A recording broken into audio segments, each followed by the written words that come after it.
എല്ലാവർക്കും നമസ്കാരം. സ്റ്റിച്ചിങ്ങിനെ കുറിച്ച് അറിയുവാനും അതിനെക്കുറിച്ച് കൂടുതൽ മനസ്സിലാക്കുവാനും നിങ്ങൾക്ക് ഒരു പുതിയ അവസരം സൃഷ്ടിക്കാനായിട്ട് ഓൺലൈനിലൂടെ ഞാൻ നിങ്ങൾക്ക് കൂടുതൽ അറിവുകൾ പകർന്നു തരാൻ വേണ്ടിയിട്ട് ആ ഒരു ക്ലാസ്സിൻ്റെ ഒരു ഇൻട്രൊഡക്ഷനിലേക്ക് നിങ്ങളെ ഓരോരുത്തരെയും ഞാൻ സ്വാഗതം ചെയ്യുകയാണ്. ഹൃദയപൂർവ്വം നമ്മുടെ ഓൺലൈൻ ക്ലാസ്സിലേക്ക് സ്വാഗതം ചെയ്യുന്നു. എൻ്റെ പേര് രാജിമോൾ PS. ഞാൻ മൂവാറ്റുപുഴ സ്വദേശിയാണ്. പിന്നെ എനിക്ക് സ്വന്തമായിട്ടൊരു elegant style tops and kurtis എന്ന് പറയുന്ന ഒരു ബ്രാൻഡുണ്ട്. അതിൻ്റെ ഓൺലൈൻ ബൊട്ടിക്കാണ്. ഓൺലൈനിൽ നമുക്ക് www.elegantstyle.com എന്നുള്ള വെബ്സൈറ്റിൽ നമ്മുടെ പ്രൊഡക്റ്റുകളെല്ലാം അവൈലബിൾ ആണ്. സോ എനിക്ക് ഓൺലൈനിലും ഓഫ്ലൈനിലും ഞാൻ ഒരേപോലെ തന്നെ എൻ്റെ ഷോപ്പ് ഞാൻ കൊണ്ടുപോകുന്നുണ്ട്. ഞാൻ തുടക്കം മുതൽ ഒരു 2015 ഇത് സ്റ്റാർട്ട് ചെയ്തത്. അപ്പോൾ എനിക്ക് ഇതിനെക്കുറിച്ച് ആദ്യമായിട്ട് കുറച്ച് കാര്യങ്ങളൊക്കെ അറിയാമെങ്കിലും പൂർണ്ണമായിട്ട് അല്ലെങ്കിൽ അതിനെക്കുറിച്ച് കൂടുതൽ കാര്യങ്ങൾ ഞാൻ ഓരോ ഘട്ടത്തിലും പഠിച്ചാണ് മുന്നോട്ട് വന്നത്. അപ്പോൾ ഒരു ടൈലറിങ് അല്ലെങ്കിൽ ഒരു സ്റ്റിച്ചിങ് ഷോപ്പ് അല്ലെങ്കിൽ ബൊട്ടിക്ക് തുടങ്ങുമ്പോൾ എന്തൊക്കെ കാര്യങ്ങളാണ് നമുക്കവിടെ ആവശ്യമുള്ളത്, ഒരുപാട് ഐറ്റംസൊക്കെ നമുക്ക് വാങ്ങിക്കേണ്ടതായിട്ടുണ്ട്. അപ്പോൾ നമുക്കത് പതിയെ പതിയെ വാങ്ങിക്കാം. എല്ലാം ഓരോ ഘട്ടം ഘട്ടമായിട്ടാണ് നമ്മൾ വാങ്ങിക്കുക. എങ്കിലും ബേസിക്കായിട്ട് നമുക്ക് തുടങ്ങുമ്പോൾ തന്നെ വേണ്ടിയിട്ടുള്ള കുറച്ച് കാര്യങ്ങൾ ഞാൻ നിങ്ങളെ ഒന്ന് പരിചയപ്പെടുത്താൻ വേണ്ടിയിട്ടാണ് വന്നത്. സോ നമുക്ക് എന്തൊക്കെയാണ് നമുക്കിന്ന് വേണ്ടതെന്ന് കുറിച്ച് നമുക്ക് നോക്കാം കേട്ടോ. നമുക്ക് ടൈലറിങ് അല്ലെങ്കിൽ സ്റ്റിച്ചിങ് യൂണിറ്റിൽ ഏറ്റവും അത്യാവശ്യമായിട്ട് വേണ്ടിയിട്ടുള്ള ഒരു ഉപകരണമാണ് ടേപ്പ് എന്ന് പറയുന്നത്. ഈ ടേപ്പ് നമുക്ക് പലതരത്തിലുള്ള ടേപ്പുകളുണ്ട്. സാധാരണയായിട്ട് നമ്മൾ ഈ ഒരു മെഷർമെൻറ്റ് ടേപ്പാണ് ഉപയോഗിക്കുന്നത്. ഇത്ര വീതിയുള്ള ഒരു നല്ല ഒരു ഫ്ലെക്സിബിൾ ആയിട്ടുള്ള ഒരു ടേപ്പാണ് നമ്മൾ യൂസ് ചെയ്യുന്നത്. അപ്പോൾ ഇതിനകത്ത് ഇഞ്ചും ഉണ്ട്, സെൻറ്റിമീറ്ററും ഉണ്ട്. അപ്പോൾ ഇഞ്ചിലാണ് നമ്മുടെ ഇന്ത്യയിൽ മിക്ക ആളുകളും ഇഞ്ച് മെഷർമെൻറ്റിലാണ് നമ്മുടെ മെഷർമെൻറ്റ് എടുക്കുക സാധാരണഗതിയിൽ. നിങ്ങൾ വിദേശ രാജ്യത്തൊക്കെ അല്ലെങ്കിൽ മറ്റുള്ള രാജ്യങ്ങളിലൊക്കെ സെൻറ്റിമീറ്റർ കണക്കിൽ അവർ മെഷർമെൻറ്റ് പറയുന്നത് കേൾക്കാം. സോ നമ്മളിവിടെ ഒരു ഇഞ്ച് ഇഞ്ച് കണക്കാക്കിയിട്ടാണ് മെഷർമെൻറ്റ് എടുക്കാറ് സാധാരണഗതിയിലും. സോ ഇതിനകത്ത് നിങ്ങൾക്ക് ടേപ്പിനകത്ത് നോക്കിക്കഴിഞ്ഞാൽ 1, 2, 3 എന്ന് പറയുന്ന വലിയ അക്ഷരങ്ങളിൽ കാണിച്ചിരിക്കുന്നത് ഇഞ്ചാണ്. അതായത് ഈ പോയിന്റ് മുതൽ ഈ പോയിന്റ് വരെ വരുന്നത് 1 ഇഞ്ച്, ഇത് 2 ഇഞ്ച്, 3 ഇഞ്ച് അങ്ങനെ തുടങ്ങുന്നു. അപ്പോൾ അതിൻ്റെ സെൻട്രലായിട്ട് ഇപ്പോൾ 1 മുതൽ 2 വരെ എടുക്കുകയാണെങ്കിൽ ഇതിൻ്റെ സെൻട്രലായിട്ടൊരു ലൈൻ, ബിഗ് ലൈൻ ഉണ്ട്. അത് 1/2 ഇഞ്ചാണ്. അപ്പോൾ ഓരോ മെഷർമെൻറ്റ് കഴിയുമ്പോഴും ഓരോ പോയിന്റുകൾ കാണിച്ചിരിക്കുന്നുണ്ട്. ഇത് 1 ഇഞ്ച് കഴിഞ്ഞ് 1 പോയിന്റ്, ഇത് രണ്ടാമത്തെ പോയിന്റ് എത്തുമ്പോൾ അതൊരു 1/4 ഇഞ്ചായി. പിന്നെ അടുത്ത പോയിന്റ് കഴിഞ്ഞിട്ട് വരുന്ന ഈ വലിയ ലൈൻ വരുമ്പോൾ 1/2 ഇഞ്ചായി. അങ്ങനെയാണ് നമ്മൾ കണക്കാക്കുന്നത്. അപ്പോൾ ഇഞ്ച് എന്ന് കണക്കാക്കിയിട്ടാണ് നമ്മൾ ബോഡിയിൽ നിന്ന് മെഷർമെന്റ് എടുക്കുക. അല്ലെങ്കിൽ ഒരു വസ്ത്രത്തിൽ നിന്ന് ഓൾറെഡി സ്റ്റിച്ച് ചെയ്തിരിക്കുന്ന ഒരു വസ്ത്രത്തിൽ നിന്നാണെങ്കിലും മെഷർമെന്റ് നമ്മൾ കണക്കാക്കി എടുക്കുന്നത് ഇഞ്ച് കണക്കാക്കിയിട്ടാണ് എടുക്കുന്നത്. ഇനി ഇതിനകത്ത് തന്നെ സെന്റിമീറ്ററും ഉണ്ട്. അത് നമ്മൾ സാധാരണ നമ്മൾ ഡ്രസ്സൊക്കെ മെറ്റീരിയൽ എല്ലാം വാങ്ങിക്കുമ്പോൾ നിങ്ങൾക്കറിയാം സെന്റിമീറ്റർ കണക്കാക്കിയിട്ടാണ് നമ്മൾ ഡ്രസ്സ് വാങ്ങിക്കുന്നത്. സെന്റിമീറ്റർ മീറ്റർ കണക്കാക്കിയിട്ടാണ്. ഇപ്പോൾ 90 സെന്റിമീറ്റർ അല്ലെങ്കിൽ 80 സെന്റിമീറ്റർ എന്ന് കണക്കാക്കിയിട്ട് അല്ലെങ്കിൽ 1 മീറ്റർ അങ്ങനെ കണക്കാക്കിയിട്ടാണ് നമ്മൾ ക്ലോത്ത് എല്ലാം നമ്മൾ വാങ്ങിക്കുന്നത്. അതായത് റണ്ണിങ് മെറ്റീരിയൽ എല്ലാം നമ്മൾ വാങ്ങിക്കുന്നത്. അപ്പോൾ ഒരു ടേപ്പിൻ്റെ ഈ സൈഡിലായിട്ട് നമുക്ക് ഈ ചെറിയ അക്ഷരത്തിലൂടെ പോകുന്നത് സെൻറ്റിമീറ്റർ ആണ്. 1 സെൻറ്റിമീറ്റർ, 2 സെൻറ്റിമീറ്റർ അങ്ങനെ പോകുന്നു. അതിന് ഇപ്പുറത്ത് തന്നെ മുകളിൽ തന്നെയായിട്ട് ഇഞ്ചും കണക്കാക്കിയിട്ടുണ്ട്. അപ്പോൾ നമുക്ക് 100 സെൻറ്റിമീറ്റർ ആണ് 1 മീറ്റർ എന്ന് പറയണത് അല്ലേ. അപ്പോൾ 100 സെൻറ്റിമീറ്റർ എന്ന് പറയുമ്പോൾ നമുക്ക് എവിടെ വരെ വരും? 100 സെൻറ്റിമീറ്റർ എന്ന് പറയുമ്പോൾ 39.4 ഇഞ്ചാണ് 100 സെൻറ്റിമീറ്റർ എന്ന് പറയുന്നത്. സോ 1 മീറ്റർ തുണി എന്ന് പറയുന്നത് 39.4 സെൻറ്റിമീറ്റർ. 4 സെൻറ്റിമീറ്റർ അല്ല, 39.15. അത് നമ്മൾ അധികം കണക്കാക്കില്ല. 39 സെൻറ്റിമീറ്റർ ആണ്, 39 ഇഞ്ചാണ് നമ്മൾക്ക് 1 മീറ്റർ തുണിയായിട്ട് നമുക്ക് മുറിച്ച് കിട്ടുന്നത്. അപ്പോൾ ഇത്രയും കാര്യങ്ങൾ നിങ്ങൾക്ക് മനസ്സിലായി കാണുമല്ലോ. നമ്മൾ ഇഞ്ചിലാണ് മെഷർമെൻറ്റ് എടുക്കുന്നത്.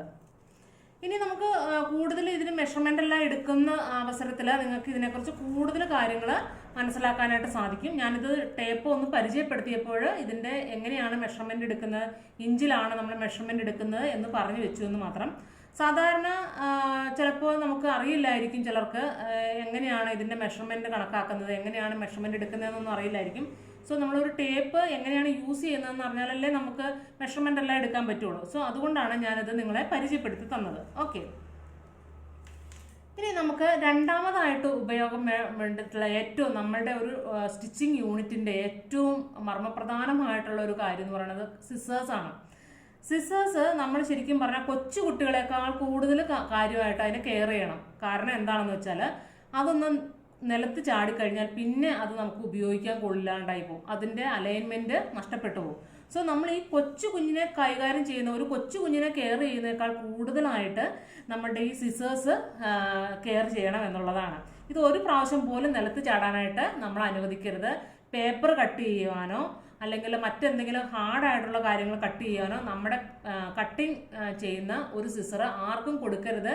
അത് ആർക്കും കൈമാറി ഉപയോഗിക്കാനായിട്ട് അനുവദിക്കരുത്. കാരണം ഇത് നമുക്ക് എപ്പോഴും നമുക്കൊരു കംഫർട്ട് തരുന്ന ഒരു സിസേഴ്സ് കൊണ്ട് നമുക്ക് കട്ട് ചെയ്യുമ്പോൾ നമുക്കൊരു കംഫർട്ട് ഫീലിംഗ് ഉണ്ട്. നമ്മുടെ സിസർ കൊണ്ട് കട്ട് ചെയ്യുമ്പോൾ നമുക്കൊരു കംഫർട്ട് ഫീൽ ഉണ്ട്. അത് മറ്റൊരാൾ കട്ട് ചെയ്യുന്ന രീതി വ്യത്യാസമായിരിക്കും. ആ ഒരു രീതിയിൽ കട്ട് ചെയ്ത് കഴിയുമ്പോൾ തന്നെ ആ സിസേഴ്സിൻ്റെ ഒരു അലൈൻമെൻറ്റ് നഷ്ടപ്പെട്ടു പോകുന്നുള്ളതാണ്. ഞാനിത് പറയാൻ കാരണം എൻ്റെ ഒരുപാട് സ്റ്റാഫുകൾ യൂസ് ചെയ്യുന്ന സിസേഴ്സ് ഞാൻ ഉപയോഗിക്കാറില്ല. കാരണം എന്താ വെച്ചാൽ ഞാൻ ഉപയോഗിക്കുന്ന സിസേഴ്സ് മറ്റാർക്കും കൊടുക്കാറുമില്ല. എനിക്കത് വളരെ ഹാൻഡി ആയിട്ട് ഉപയോഗിക്കാൻ വേണ്ടിയിട്ടുള്ളതാണ്. അപ്പോൾ ഇത് കട്ട് ചെയ്യുമ്പോൾ തന്നെ നമുക്ക് വളരെ കംഫർട്ടബിൾ ആയിട്ട് കട്ട് ചെയ്യണമെങ്കിൽ ഇതിനകത്ത് ഒരു സ്ക്രാച്ചോ ഒന്നും വരാൻ പാടില്ല. നിങ്ങൾ സിസേഴ്സ് വാങ്ങിക്കുമ്പോൾ എപ്പോഴും ഇതുപോലെ പോയിന്റഡ് ആയിട്ടുള്ള സിസേഴ്സ് വാങ്ങിക്കുക. ഇതിപ്പോൾ ഞാൻ വാങ്ങിച്ചിരിക്കുന്ന യോക്ക് ബ്രദർ എന്ന് പറയുന്നത്, ഞാൻ ബ്രാൻഡൊന്നും പറയുന്നില്ല, നിങ്ങൾക്ക് ഈ വീഡിയോയിൽ കാണാൻ പറ്റുന്നുണ്ടല്ലോ എൻ്റെ ഈ കയ്യിലിരിക്കുന്ന സിസേഴ്സ്. ഇതിനകത്ത് ഇവിടെ ഒരു നമ്പർ കൊടുത്തിട്ടുണ്ട്, അതായത് ഒരു 10 എന്ന നമ്പർ കൊടുത്തിട്ടുണ്ട്. ഇതത് 10 ഇഞ്ചിൻ്റെ സിസേഴ്സാണിത്. ഇതിന് ഒരു പ്രത്യേകത ഉള്ളതെന്ന് വെച്ചാൽ, ഈ ഒരു സിസറിൻ്റെ പ്രത്യേകത എന്ന് വെച്ചാൽ നമുക്കൊരു ടിപ്പ് പോയിന്റ് ഉണ്ട്. ഇതിൻ്റെ ഏറ്റവും അറ്റം വളരെ കൂർത്തതായിട്ടുള്ള ഒരു ഇതാണ്. ഇത് നമുക്ക് യോക്കൊക്കെ കട്ട് ചെയ്യുമ്പോൾ, നെക്കെല്ലാം കട്ട് ചെയ്യുമ്പോൾ ചെറിയ ഒരു കട്ട് കൊടുത്തിട്ട് നമുക്ക് മറച്ചെടുക്കേണ്ടതായിട്ടൊക്കെ വരുമ്പോൾ ഈ ഒരു ചെറിയ പോയിന്റുള്ള സിസേഴ്സ് ആയിരിക്കും നമുക്ക് കൂടുതൽ ഉപയോഗപ്പെടുക. മാത്രമല്ല ഇതിനകത്ത് ഒരുപാട് നാൾ യൂസ് ചെയ്യാവുന്ന ഒരു സിസറാണിത് കേട്ടോ. കാരണം എന്താ വെച്ചാൽ ഞാനിത് ഒരുപാട് നാളുകളായി യൂസ് ചെയ്യുന്നു. അത് നിങ്ങൾ ഉപയോഗം കഴിഞ്ഞ് 1-2 ദിവസമൊക്കെ കൂടുമ്പോൾ ഈ ഒരു പോയിന്റിൽ ഒക്കെ ഒരു ഓയിലെല്ലാം കൊടുത്ത് ജസ്റ്റ് ഒന്ന് ഒരു ഡ്രോപ്പ് ഓയിൽ കൊടുക്കുക. പിന്നെ ഇവിടെ ഒന്ന് ഓയിൽ തേച്ച് കൊടുത്തിട്ട് വെച്ച് കഴിഞ്ഞാൽ ഇതിന് ഒരുപാട് ലൈഫ് കിട്ടുമെന്നുള്ളതാണ്. ഇത് തുരുമ്പെടുത്ത് പോവില്ല, ഇതിൻ്റെ അലൈൻമെൻ്റ് ഒന്നും നഷ്ടപ്പെട്ടു പോവില്ല. ഇനി നിങ്ങൾക്ക് സിസർ എങ്ങനെയാണ് പിടിക്കേണ്ടത് എന്ന് ഞാൻ പറഞ്ഞു തരാം. അതായത് നമ്മൾ ഇതിനകത്തൊരു വലിയൊരു വലിയൊരു ഹോൾഡ് ഉണ്ട്, പിടിക്കേണ്ടതായിട്ടുള്ളൊരു ഭാഗമുണ്ട്. ചെറിയൊരു കൈപ്പിടികളുള്ളൊരു ഭാഗമുണ്ട്. അതിൽ നമ്മൾ വലിയ ആ ഒരു ഹാൻഡ് ഹോൾഡ് ചെയ്യേണ്ട സ്ഥലത്ത് ഈ നമ്മുടെ ഈ 4 വിരലുകളും ഇങ്ങനെ വെക്കുക. ഈ ഒരു നമ്മുടെ തള്ളവിരല് ഇതിനകത്ത് വെക്കുക. അതിനുശേഷം നമ്മൾ സിസേഴ്സ് നേരെ പിടിച്ചിട്ട് വേണം, അതായത് ഇങ്ങനെ ശരിക്കും ഇത് ഓപ്പൺ ആയി വെച്ചിട്ട് ഈ ഒരു ഭാഗം കൊണ്ട് വേണം കട്ട് ചെയ്ത് വരാനായിട്ട്. അത് നേരെ വെച്ചിട്ട് വേണം കട്ട് ചെയ്യാനായിട്ട്. ഇങ്ങനെ നേരെ വേണം കട്ട് ചെയ്യാനായിട്ട്. നിങ്ങൾ കടയിൽ നിന്ന് വാങ്ങിക്കുമ്പോൾ നമുക്ക് അവിടെ വെച്ചിരിക്കുന്ന എന്തെങ്കിലും നിലത്ത് ചാടിയോ അല്ലെങ്കിൽ പുതിയതിന് എന്തെങ്കിലും സ്ക്രാച്ച് ഉണ്ടോ എന്ന് അറിയാൻ വേണ്ടിയിട്ട് അവിടെ നിന്ന് വെച്ച് തന്നെ ഒരു ക്ലോത്തിൻ്റെ കഷ്ണത്തിൽ നമുക്ക് കട്ട് ചെയ്ത് നോക്കിയിട്ട് വാങ്ങിക്കാം. കാരണം ഇവിടുന്ന് സ്റ്റാർട്ടിങ് സ്റ്റേജിൽ നിന്ന് മുതൽ ഇങ്ങനെ നമ്മൾ കട്ട് ചെയ്ത് വരുമ്പോൾ നമുക്കറിയാം എവിടെയെങ്കിലും കുളവോ അല്ലെങ്കിൽ എന്തെങ്കിലും വളവോ ഉണ്ടെങ്കിൽ നമുക്കത് അറിയാനായിട്ട് സാധിക്കും. സോ നമ്മളെ സംബന്ധിച്ചിടത്തോളം ഒരു സ്റ്റിച്ചിങ്ങിൻ്റെ യൂണിറ്റിൽ നമുക്ക് ഏറ്റവും ഇമ്പോർട്ടൻ്റ് ആയിട്ടുള്ളൊരു സാധനം കത്രികയാണ്. ആ സിസർ നമ്മൾ എപ്പോഴും വളരെ കുട്ടികളെക്കാൾ കാര്യമായിട്ട് നമ്മൾ സൂക്ഷിക്കണം. കാരണം കുട്ടികളൊന്നും നിലത്ത് വീണാലും ചിലപ്പോൾ എഴുന്നേറ്റ് നമ്മൾ ഓടിപ്പോരും അല്ലേ. ചെറുതായിട്ട് അവർക്ക് എന്തെങ്കിലും ഒന്ന് ജസ്റ്റ് ഒന്ന് ഉരുണ്ട് വീണെന്ന് വിചാരിച്ചിട്ട് അവർക്കൊന്നും സംഭവിക്കാറില്ല. അതേസമയം ഈ കത്രിക നമ്മുടെ കയ്യിൽ നിന്ന് ജസ്റ്റ് ഇവിടെ നിന്ന് താഴേക്ക് ചാടിക്കഴിഞ്ഞാൽ ഇത്ര പൊക്കത്തിൽ നിന്ന് താഴെ ചാടിയാൽ പോലും ഇത് പിന്നീട് ഇതിൻ്റെ അലൈൻമെൻറ്റ് നഷ്ടപ്പെട്ടു പോകും. നമുക്കത് തുണി വെട്ടാനായിട്ട് ഉപയോഗിക്കാൻ കൊള്ളില്ല. സോ അത് വളരെ ഹാൻഡിൽ വിത്ത് കെയർ ആണ്. ഇനി നമ്മൾ എപ്പോഴും നമ്മളുടെ സ്റ്റിച്ചിങ് കഴിയുമ്പോൾ നമ്മൾ എപ്പോഴും അതിൻ്റെ എഡ്ജിലുള്ള ഒരു ത്രെഡെല്ലാം നമ്മൾ കട്ട് ചെയ്യാൻ വേണ്ടിയിട്ട് ഇത് ത്രെഡ് കട്ടർ എന്ന് പറയും. നമുക്ക് സാധാരണ ടൈലറിങ്ങിൻ്റെ ആക്സസറീസ് ഒക്കെ വാങ്ങിക്കുന്ന ഷോപ്പിൽ നിന്ന് നിങ്ങൾക്കത് വാങ്ങിക്കാനായിട്ട് സാധിക്കും. അപ്പോൾ നമ്മൾ എപ്പോഴും നൂല് കട്ട് ചെയ്യാൻ വേണ്ടിയിട്ട്, മെഷീനിൽ നിന്ന് നൂല് കട്ട് ചെയ്യാൻ വേണ്ടിയിട്ട്, അല്ലെങ്കിൽ നമ്മൾ സ്റ്റിച്ച് ചെയ്തുകൊണ്ടിരിക്കുന്നതിൻ്റെ ത്രെഡ് കട്ട് ചെയ്ത് കളയാൻ വേണ്ടിയിട്ട് എപ്പോഴും നമ്മൾ ഫിനിഷ് ചെയ്ത് പോകണം. കാരണം എൻഡ് ഓഫ് ദി സ്റ്റിച്ചിങ് നമ്മൾ അത് ഫിനിഷ് ചെയ്യാനായിട്ട് നിന്ന് കഴിഞ്ഞാൽ അത് വളരെ ഒരു അഭംഗിയായിട്ട് നമുക്ക് ഫീൽ ചെയ്യാറുണ്ട്. എപ്പോഴും നമ്മൾ ആ തയ്ക്കുന്ന ആ ഭാഗത്തിൻ്റെ ആ ബാലൻസ് നൂലെല്ലാം കട്ട് ചെയ്ത് വേണം നമ്മൾ പോകാനായിട്ട്. സോ അതിന് വേണ്ടിയിട്ട് നമ്മൾ ഉപയോഗിക്കുന്ന ഒരു ആക്സസറിയാണിത്. ത്രെഡ് കട്ടർ എന്നാണ് പറയുന്നത്. നിങ്ങൾക്കത് ഷോപ്പിലൊക്കെ വാങ്ങിക്കാൻ കിട്ടും. എസ്പെഷ്യലി ഈ തയ്ക്കുന്ന സാധനങ്ങൾ വിൽക്കുന്ന കടയിൽ, നൂല് അതുപോലെയുള്ള മറ്റ് ആക്സസറീസ്, തയ്യലിൻ്റെ മറ്റ് ആക്സസറീസ് ഒക്കെ വിൽക്കുന്ന കടയിൽ ഇത് വാങ്ങിക്കാനായിട്ട് കിട്ടും. ഇനി നമുക്ക് ഇതെല്ലാം വളരെ ഉപയോഗത്തിലുള്ള കാര്യങ്ങളാണ്. ഇനി നമുക്ക് മാർക്ക് ചെയ്യാൻ വേണ്ടിയിട്ട്, അതായത് നമ്മൾ തുണിയിൽ നമ്മൾ മാർക്ക് ചെയ്യാൻ വേണ്ടിയിട്ട് ഉപയോഗിക്കുന്ന ഒരു കാര്യമാണ് ക്ലോത്തിൽ നമുക്ക് മറ്റുള്ള ഇപ്പോൾ പെൻസിലോ വേറെ എന്തെങ്കിലും വെച്ച് മാർക്ക് ചെയ്ത് കഴിഞ്ഞാൽ പിന്നെ അത് പോവില്ല. അവിടെ നിന്ന് പേനയൊക്കെ വെച്ച് മാർക്ക് ചെയ്യാൻ പാടില്ല. അപ്പോൾ നമ്മൾ ക്ലോത്തിൽ നമ്മൾ മാർക്ക് ചെയ്യാൻ വേണ്ടിയിട്ട് ഇതുപോലെ ചോക്ക് വാങ്ങിക്കാൻ കിട്ടും. ഇത് നമ്മൾ ഇതിന് എത്ര MRP എന്ന് നോക്കട്ടെ. ഇതിന് അധികം പൈസയൊന്നുമില്ല. ഇതിന് 10-35 രൂപ കൊടുത്തു കഴിഞ്ഞാൽ ഇതുപോലെ ഒരു ബോക്സ് നമുക്ക് കിട്ടും. ഒരു പീസിന് പീസ് മാത്രമായിട്ട് മേടിക്കാൻ കിട്ടും. ഇതുപോലെ പീസ് സ്റ്റോക്കായിട്ട് വാങ്ങിക്കാൻ കിട്ടും. അതുപോലെ തന്നെ ഇത് ബോക്സായിട്ട് വാങ്ങിക്കാൻ കിട്ടും. നിങ്ങൾ ക്ലോത്തിൽ വരയ്ക്കാൻ വേണ്ടിയിട്ട്, ക്ലോത്ത് ഇങ്ങനെ നമ്മൾ മാർക്ക് ചെയ്യാൻ വേണ്ടിയിട്ട് ഈ ഒരു ചോക്കാണ് നമ്മൾ യൂസ് ചെയ്യുന്നത് സാധാരണയായിട്ട്. ഇത് നിലത്ത് ചാടിയാൽ ഒടിഞ്ഞു പോകും പെട്ടെന്ന്. പക്ഷെ നമ്മൾ ഹാൻഡിൽ വിത്ത് കെയർ. അപ്പോൾ ഇതുപോലെ നമ്മൾ ഇതുകൊണ്ട് നമ്മൾ മാർക്ക് ചെയ്ത് കൊടുത്താൽ അത് നമ്മൾ ഒന്ന് വാഷ് ചെയ്യുമ്പോഴോ അല്ലെങ്കിൽ കുറച്ച് ഒന്ന് തട്ടിക്കൊടുത്താലോ അത് മാഞ്ഞു പോകുന്നതാണ് ഈ ചോക്ക് കൊണ്ട് വരച്ചു കഴിഞ്ഞാൽ. സോ നിങ്ങളെല്ലാവരും ഈ ക്ലോത്തിൽ വരയ്ക്കാൻ വേണ്ടിയിട്ടുള്ള ഈ ചോക്ക് നിങ്ങൾ എപ്പോഴും കരുതി വയ്ക്കുക. അത് നമ്മൾ ഇതിനകത്തൊരു ബോക്സിനകത്ത് ഇട്ട് മാറ്റി വയ്ക്കുക.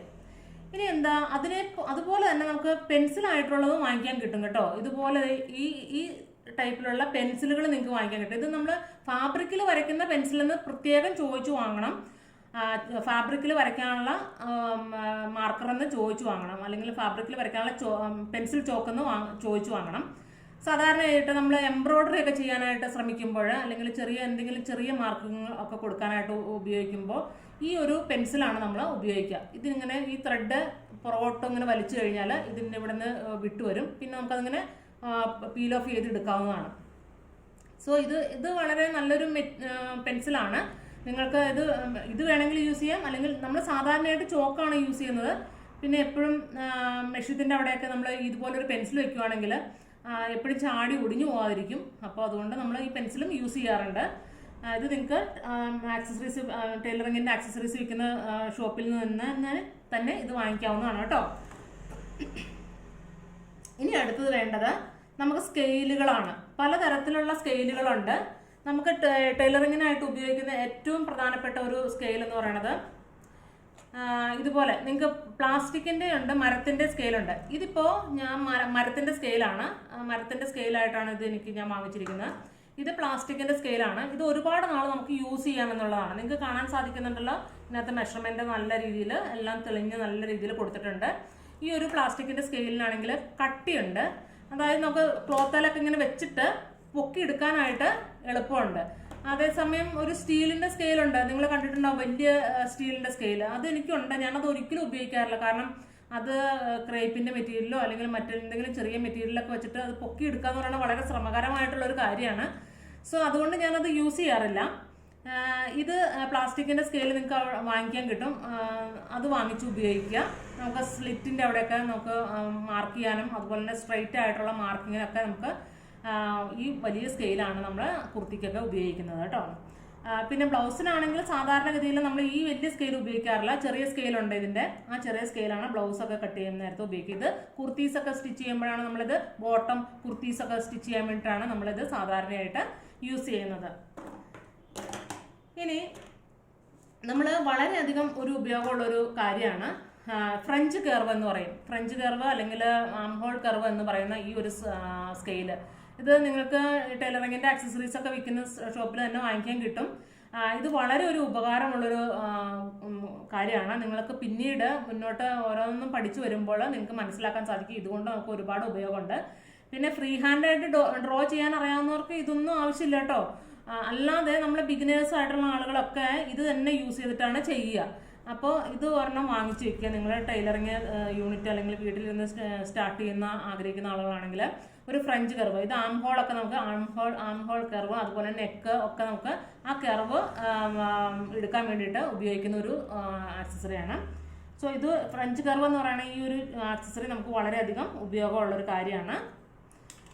സ്കെയിലിൽ വേറൊരു സ്കെയിൽ വരുന്നതാണ്. ഇതുപോലെ വളഞ്ഞിട്ടൊരു ഒരു ഭാഗം ഇങ്ങനെ വളഞ്ഞിട്ട് വരുന്ന, അല്ലെങ്കിൽ ഇതിനൊരു കേർവ് ഉണ്ട്, നിങ്ങൾക്ക് ശ്രദ്ധിച്ചാൽ മനസ്സിലാകും.